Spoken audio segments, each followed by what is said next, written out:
இந்த ஒரு பதிவில் நம்ம என்ன பார்க்க போறோம்னா, உதயநிதி அவர்கள் பேப்பர் படிங்க அப்படின்னு சொல்லி முதலமைச்சர் அறிவுறுத்தல் கொடுத்தாங்கிறத நீங்க செய்திகளில் பார்த்துருப்பீங்க, வீடியோ பார்த்துருப்பீங்க. நம்ம முதலமைச்சர் பேசுற அந்த நக்கல் டோன்ல அப்படிதாங்க கொடுக்கணும் பதிலடியா, அந்த மாதிரி ஒரு டோன்ல கொடுத்துருப்பாரு.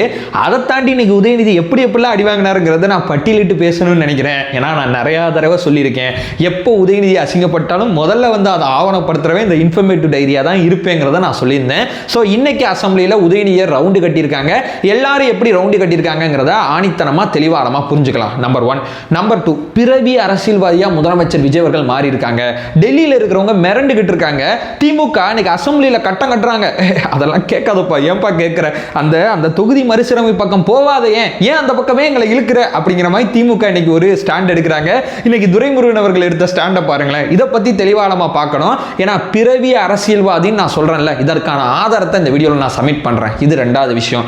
மூணாவது பிரதானமான விஷயம் என்னன்னா, சேகர் பாபு இருக்கார்ல, நேத்து சேகர் பாபுக்கு நடந்தது சத்தியமா சொல்றேன், எத்தனை தடவை அந்த வீடியோ பார்த்து சிரிச்சிருப்பேன் தெரியல. 2 இன்சிடென்ட் நடந்திருக்கு. அந்த 2 இன்சிடென்ட்டையும் ஆணித்தனமா ஆதாரத்தோட இந்த வீடியோல பேசுவோம். இந்த 3 செய்தியை பத்தி தெளிவானமா அந்த வீடியோல பார்க்கலாம். உற்சாக வணக்கங்கள், வாங்க பதிவுக்குள்ள போலாம்.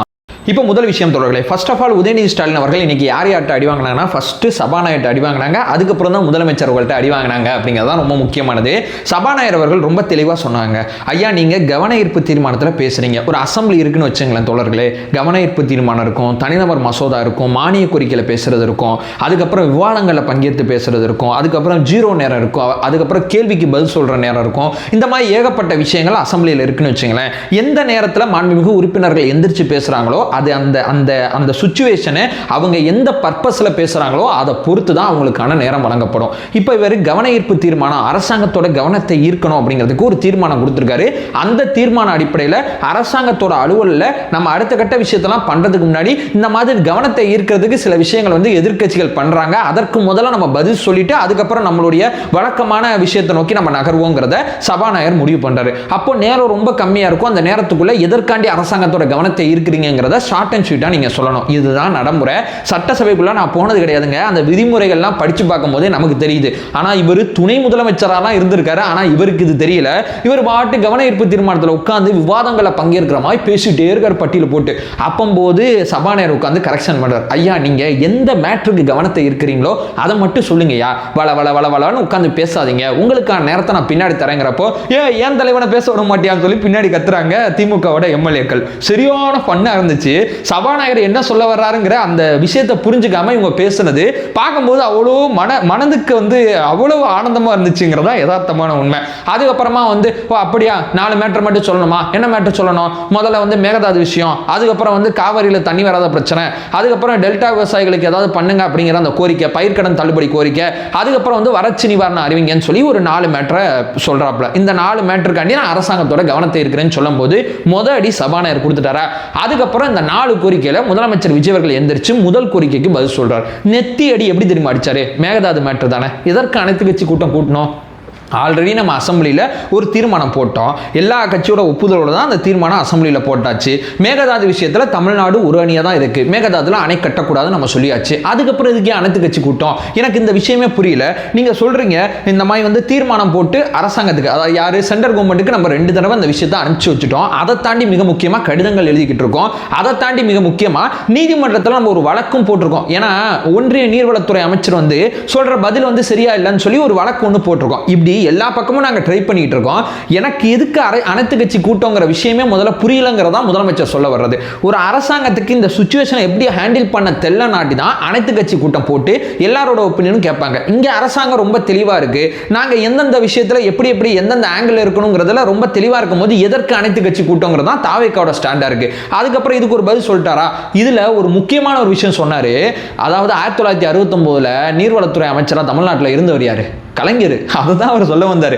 அவர் இருந்துகிட்டு தான் என்ன சொன்னாரு, மேகதாது அணைக்கு இன்னைக்கு குதின்னு குதிக்கிறாங்கல்ல திமுக, அன்னைக்கு இந்த மாதிரி அணை சம்பந்தப்பட்ட விஷயத்துல இந்த அசம்பிளி நடந்த விவாதங்கள்லாம் எடுத்து பாருங்க. அந்த விவாதங்கள்ல திமுக எந்த ஸ்டாண்ட்ல நின்றுருக்கு, இன்னைக்கு நம்ம படுற பல கஷ்டத்துக்கு அன்னைக்கு இந்த அசம்பிளியில எடுக்கப்பட்ட நீர்வளத்துறை அமைச்சராக கூடிய கலைஞர் எடுத்த ஸ்டாண்ட் எல்லாம் ரொம்ப ரொம்ப முக்கியமானது, எடுத்து பாருங்கன்னு சொல்லும் போது அந்த பக்கம் கப்சிப்பு ஆயிட்டாங்க. அப்படிங்கதான் யதார்த்தமான உண்மை. இது ஒரு அடி அடிச்சாரா.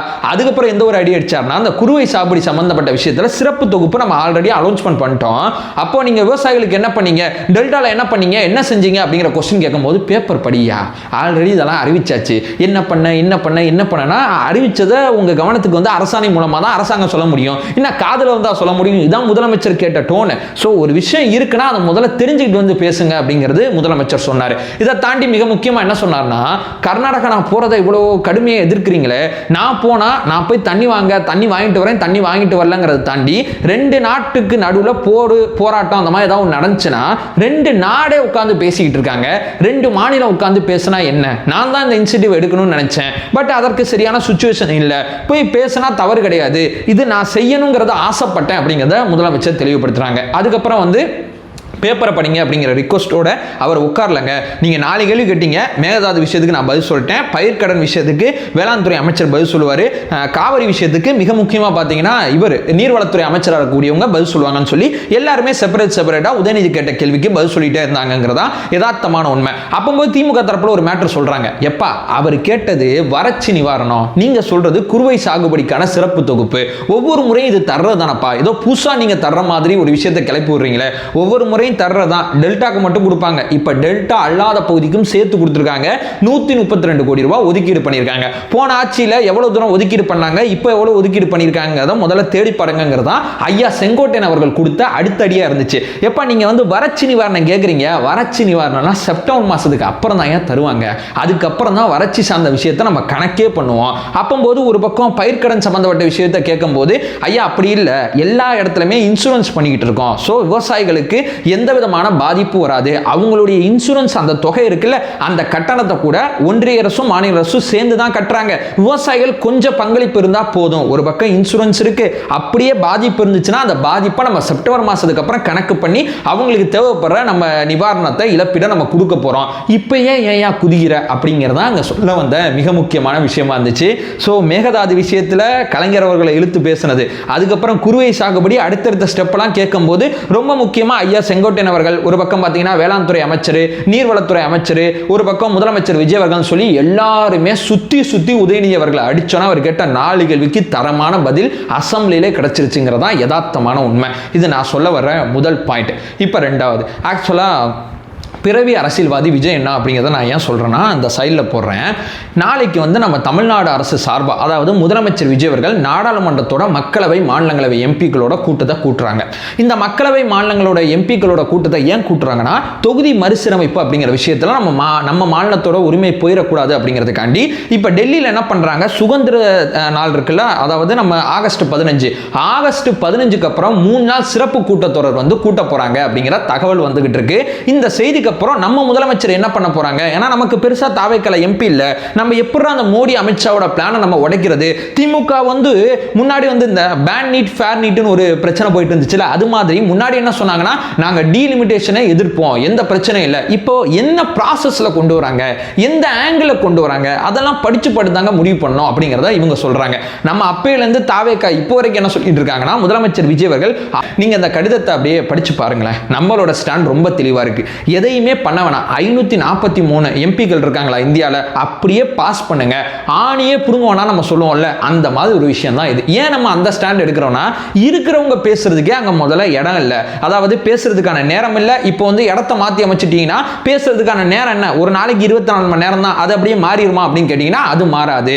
இப்போ ஒரு நாடாளுமன்ற உறுப்பினர்களோட எண்ணிக்கையை உயர்த்துறதுனால இந்தியாவில் என்ன மாற்றம் இருந்துற போது, அமெரிக்காலே உறுப்பினர்கள் மக்கள் தொகைக்கு ஏற்றபடி இல்லை பாஸ் பண்ணி தான் வச்சிருக்காங்க, நம்ம ஏன் மக்கள் தொகைக்கு ஏற்றபடி உறுப்பினர்களை மாற்றணும் அப்படிங்கிறத நம்ம கேட்கல பிரதானமான விஷயம். இங்க நிறைய பேர் ஒரு ஸ்டாண்ட் எடுப்பாங்க, ப்ரோ நிறைய எம்பிக்கள் நிறைய எம்எல்ஏக்கள் இவங்களாம் இருந்தாங்கனாவே மக்களோட பிரச்சனைகளை நிறைய தீர்க்க முடியும்ல, நிறைய எம்எல்ஏக்கள் வேற, நிறைய கவுன்சிலர்கள் வேற, நிறைய எம்பிக்கள் வேற, டிஃபரண்ட் பிட்வீன் இந்த 3 விஷயத்திலுமே இருக்கு. எம்பிக்களோட வேலை என்ன, அதிகபட்சம் ஒரு இப்போ வந்து தமிழ்நாட்டில் வந்து 39 எம்பி இருக்காங்க, அவங்களோட வேலை என்னவா இருக்கும், டெல்லி போயிட்டு நாடாளுமன்றத்தில் ஒன்றிய அரசோட அதிகாரத்துக்கு உட்பட்டு ஏதாவது ஒரு மசோதா கொண்டு வருவாங்க, சட்ட திருத்தம் கொண்டு வந்தாங்கன்னா தமிழ்நாட்டோட அந்த உரிமைகள் எதுவும் பாதிக்கப்படக்கூடாதுன்னு சொல்லி அந்த விவாதத்தில் பங்கேற்று நம்ம உரையை நிகழ்த்த போறோம். இது ஒன்று. அதுக்கப்புறம் தமிழ்நாட்டுக்கு தேவைப்படுற ஒன்றிய அரசோட திட்டங்களை பேசி நம்ம கொண்டு வர போறோம். இது 2. 3வது, அந்த எம்பிக்களுக்கு ஒரு 5 கோடி ரூபாய் வந்து ஒரு நிதி ஒதுக்கீடு பண்ணுவாங்க வருஷத்துக்கு. அவங்க அந்த நிதியை வந்து மாவட்ட ஆட்சியர் உதவி மூலமா அந்த நிதியை வந்து அவங்களோட தொகுதியில செலவழிக்க போறாங்க. 3 இதுதான் பண்ண போறது. இப்போ முதலமைச்சர்கள் 10 பேர் இருந்தா தமிழ்நாடு வளராதுங்க. தமிழ்நாடோட நிர்வாக கட்டமைப்பை மேம்படுத்தினா மட்டும்தான் தமிழ்நாடு வளரும். ஒரு முதலாளி ஒருத்தர் இருந்தா போதும், கீழே வேலை செய்யற தொழிலாளர்கள் தான் நம்ம அதிகப்படுத்தணுமே தவிர முதலாளிகள் அதிகப்படுத்தினா ஒரு நிறுவனம் வளராது அப்படிங்கிறதான் யதார்த்தமான உண்மை. ஸோ எம்பிக்களுக்கு இப்போ இருக்கக்கூடிய எம்பிக்களே நாடாளுமன்றத்தில் உரிமைகள் சார்ந்து பேச முடியல, நம்ம வைக்கிற கோரிக்கைகளுக்கு எந்த விதமான பதிலும் இல்லை. நீங்கள் எம்பிக்களை அதிகப்படுத்திட்டே போகிறதுனால இங்கே என்ன நடந்துற போகுதுங்கிறது தான் தாவேக்கா கேட்குற ஸ்டாண்டு. அப்போது திமுக அன்னைக்கு ஒரு பக்கம் வந்து மிக முக்கியமாக அதெல்லாம் எரிச்சாங்க, அந்த மசோதாலாம் எரிச்சு கருப்பு சட்டை போட்டு பயங்கரமாக பண்ணாங்க.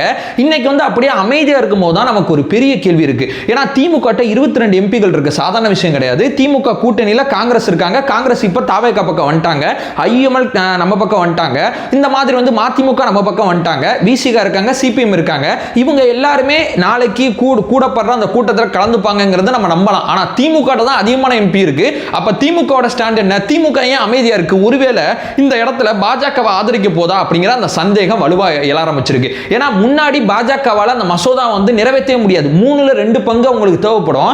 இப்ப அந்த 2 பங்கு அவங்களுக்கு முன்னாடி இல்லாதனால இப்ப மேற்குவங்கத்தில் ஒரு பாலிடிக்ஸ் பண்ணி மம்தா பானர்ஜி அவரோட கட்சியை 2ஆ பிளந்து ஒரு பாலிடிக்ஸ் பண்ணிட்டு இருக்காங்க. மகாராஷ்டிரத்தில் ஒரு பாலிடிக்ஸ் பண்ணி அங்கேயும் ஒரு கட்சியை 2ஆ பிளந்து ஒரு பாலிடிக்ஸ் பண்ணிட்டு இருக்காங்க. இந்த மாதிரி ஒவ்வொரு இடத்துலயுமே ஒவ்வொரு மாநிலங்களுக்கும் அவங்களுக்கு பிரச்சனை இருக்கக்கூடிய எம்பிக்கள் அத்தனையுமே இப்ப கலெக்ஷன் பண்ணி தான் சிறப்பு கூட்டத்தொடர் போட்டு இந்த மசோதாவை கொண்டு வர ட்ரை பண்றாங்க. அன்னைக்கு நிறைவேற்ற முடியாதுங்கிறப்போ அந்த குதி குச்சிங்க இன்னைக்கு நிறைவேற்ற முடிஞ்சிருமோ அப்படிங்கிற இடத்துல இருக்கும்போது உங்கள்கிட்ட இருக்கக்கூடிய இந்த 22 எம்பி ரொம்ப ரொம்ப முக்கியமானது. இப்ப நீங்க சத்தமே போடாம ரொம்ப அமைதியா இருக்கீங்க. அப்பம்போதுதான் முதலமைச்சர் விஜய் அவர்களுக்கு ஒரு சந்தேகம் வருது. அதுக்கு தான் அந்த கூட்டத்தை கூட்டுறாங்க, அதுக்கு தான் அசம்பிளியில் வச்சு கட்டம் கட்டுறாங்க.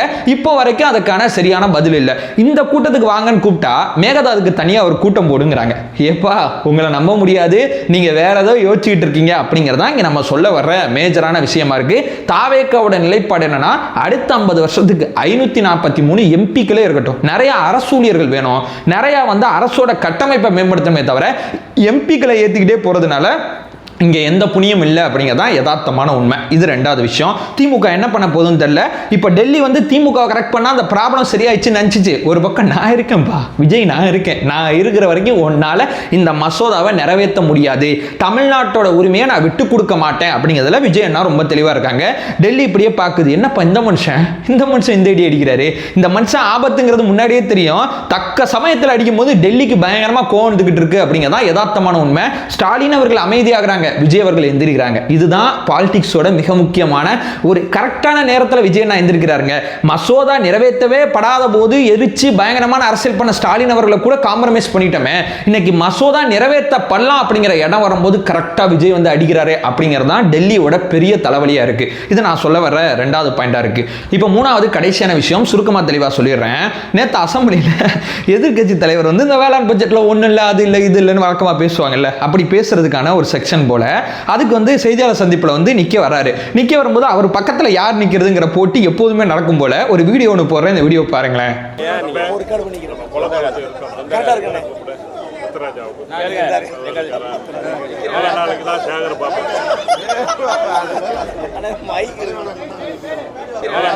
திமுக தான், திமுக எம்எல்ஏ சொல்றாரு, எத்தனை நாள் தான் சேகர் பாபு அங்க நிப்பாரு, நீ நின்னியா? சேகர் பாபு அவர்களுக்கு நிக்க இடமே தெரியல அந்த செய்தியாளர் சந்திப்புல.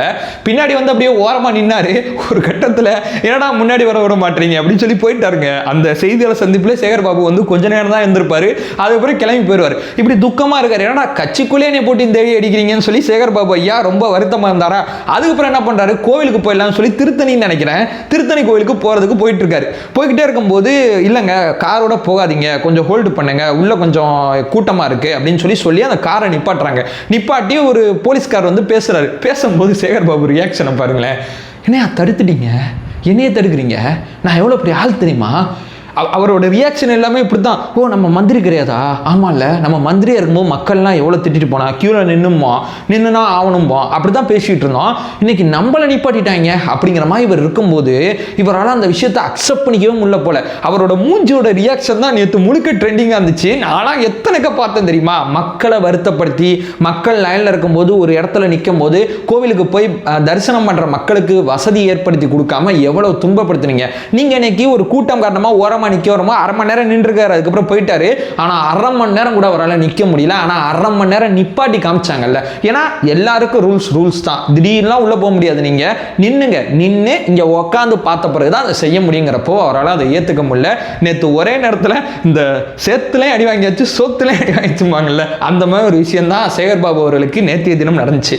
ஸோ இந்த 3 விஷயத்தை பற்றி தான் இந்த வீடியோவில் தெளிவானமா சொல்லணும்னு நினச்சேன், சொல்லிட்டேன். நம்ம சேனல் ஃபர்தராக ஃபாலோ பண்ணினா தாவேக்கா சார்பாக ஏகப்பட்ட விஷயங்களை தொடர்ச்சியாக பார்த்துட்டு இருக்கோம். நம்மளோட ஒரே நோக்கம் அறியாமை அகற்ற வேண்டும், அறியாமை அகற்றப்பட வேண்டும். Thank you so much.